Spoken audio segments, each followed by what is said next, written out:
السلام علیکم دوستو۔ اللہ کی باتیں اللہ ہی جانتا ہے، ہم نہیں سمجھ سکتے۔ ہمارے لیے خیر کس میں ہے اور شر کس میں ہے، اللہ کے راز اللہ ہی جانتا ہے، یا ہمارے حبیب صلی اللہ علیہ وسلم جانتے ہیں۔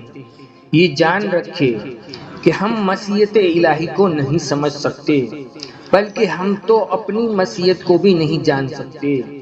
حضرت موسیٰ علیہ السلام نہیں جان سکے کہ اس کا ساتھی کیا کر رہا ہے، کشتی کیوں توڑی گئی، بچے کو کیوں قتل کیا گیا، دیوار کی مرمت کیوں کی گئی۔ حضرت یعقوب علیہ السلام کو پتہ نہیں چل سکا کہ اس کا جدا ہونے والا بیٹا کس حال کے اندر ہے۔ اس لیے اللہ پر پورا یقین رکھے کہ جو پریشانی اور غم کے بادل لگے ہوئے ہیں وہ یقیناً چھٹنے والے ہی ہیں۔ جان رکھو، ہمارا رب قرآن میں فرماتا ہے، ہر تکلیف کے بعد آسانی ہے، ہر غم کے بعد خوشی ہے۔ اللہ نے حقائق کی جتنی وضاحتیں فرمائی ہے وہ یقیناً بندوں کے لیے کافی ہے۔ جان رکھو، اگر تمہیں یقین ہے کہ اللہ تمہارا مددگار ہے تو ہر طرح کے غم اور خوف کو نکال دو۔ ان قریب وہ تمہارے لیے ایسے سبب اور راستے بنا دے گا اور ایسے راستے پر تم پر کھول دے گا جن کا تم نے کبھی گمان بھی نہیں کیا ہوگا، تصور بھی نہیں کیا ہوگا۔ اللہ کا بے پایا کرم اسی پر ہوتا ہے جو اللہ پر بھروسہ رکھتا ہے۔ اس لیے ہر مشکل، تنگی، درد کی تھکانوں میں ہمیں اپنی دعاؤں کے ذریعے اللہ تعالیٰ سے تعلق بنائے رکھنا ہے، کیونکہ دعا ہی ام الیقین ہے جو بہت سے راستوں کو کھول دیتی ہے۔ اور جان رکھو کہ خدا کے غیبی اشاروں میں ایک اشارہ ہے کہ بندے کو مانگنے کی توفیق مل جائے، کیونکہ اکثر لوگ ان سے غافل رہتے ہیں۔ جان رکھو کہ ہر دعا کے قبول ہونے کا ایک مقرر وقت ہوتا ہے، اور اس وقت تک صبر اور توکل اور دعا کرنا یہ ہماری آزمائش ہے۔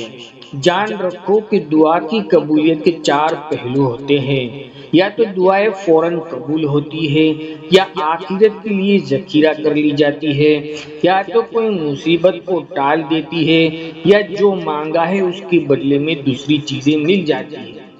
مگر انسان کو تب تک راحت نہیں ہوتی جب تک مانگی چیز نہ مل جائے۔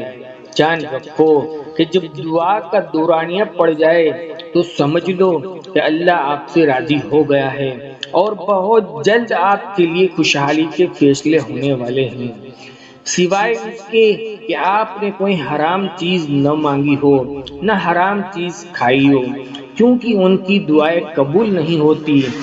اللہ پاک سے مانگو، پھر مانگو، بار بار مانگتے رہو، وہی دے گا، وہی دے گا، کیونکہ وہی دے سکتا ہے اور اس کے علاوہ کوئی کام بنانے والا اور تقدیر کو بدلنے والا نہیں۔ اس کو اپنے بندے کو خالی ہاتھ لوٹ کر جانے میں شرم آتی ہے۔ وہ غیور ہے، وہ صمد ہے، وہ بے نیاز ہے۔ ملنے میں مشیت میں دیری ہو سکتی ہے پر دیتا ضرور ہے، کیونکہ وہ رحمان و رحیم نہیں ہمیں دعائیں مانگنے کا حکم دیا ہے۔ وہ رب قرآن میں فرماتا ہے، مجھ سے مانگو میں تمہیں دوں گا۔ وہ رب جو آسمان دنیا پر صدائے لگواتا ہو، ان سے محرومی کی کوئی گنجائش ہی نہیں ہے۔ امام جعفر صادق رضی اللہ تعالیٰ عنہ فرماتے ہیں کہ مردہ انسان کے لیے جب رحمت و مغفرت کی دعا کی جاتی ہے تو وہ اس سے خوش ہوتے ہیں، جیسے زندہ انسان تحفے ملنے کے اوپر خوش ہوتا ہے۔ تو جان رکھو کہ تم دعا مانگنا کبھی بھی نہ چھوڑنا، اور اس یقین کے ساتھ کہ وہ ہر حال میں اللہ دے گا۔ پھر دیکھنا تمہاری دعاؤں کے جواب بعد ان صورتوں میں آئیں گے کہ تم مطمئن ہو جاؤ گے، خوش ہو جاؤ گے۔ اگر اللہ نے تمہارے دل میں کچھ ڈالا ہے اور تمہیں دعائیں مانگنے کی توفیق بھی دی ہے تو یقین رکھو نصیب میں بھی وہی ڈالے گا جو تم نے کھو دیا ہے۔ تم نے مسکرا کر ایک تڑپتی ہوئی دعا سے واپس بھی مل جائے گا۔ قسمت کی گرہ کو دعا اور صبر سے ہی سلجھایا جا سکتا ہے۔